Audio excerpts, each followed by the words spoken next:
Howdy, I'm Edward Roberts with Forensics, and today I want to speak with you about origin and cause versus cause and origin. What's in a name? I'm not here to tell you who to call for your fire investigation needs. I just want to explain why it is that we're known as origin and cause investigators. Now, some of our more seasoned veterans in our industry may recall a time when we were known as C&Os, or cause and origin investigators. In fact, that's what we were called when I started my career. But it never really made sense, did it? Cause and origin? Aren't we putting the cart before the horse?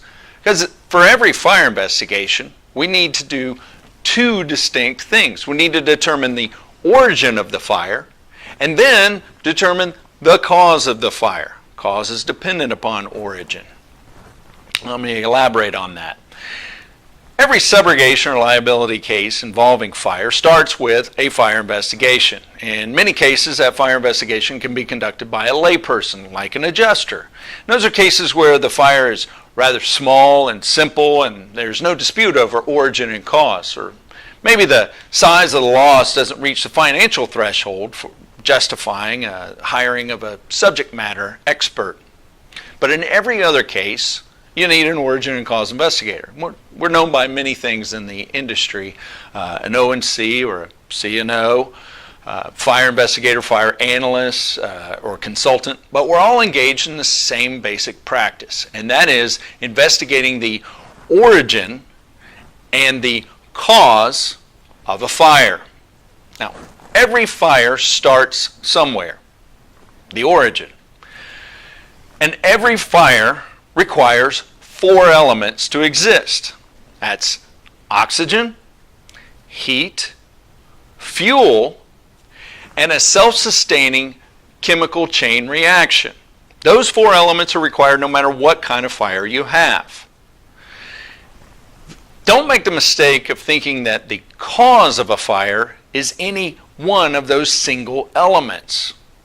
The cause of the fire, for instance, is not a match or an electrical arc or even lightning.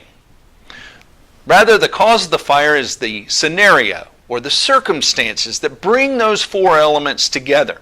Okay? Oxygen, which is typically atmospheric air but could be a chemical oxidizer. Heat, or your ignition source, could be a match, or it could be a space heater, or any number of things that create heat. Your fuel, which could be a liquid accelerant, or it could be a piece of furniture or paper.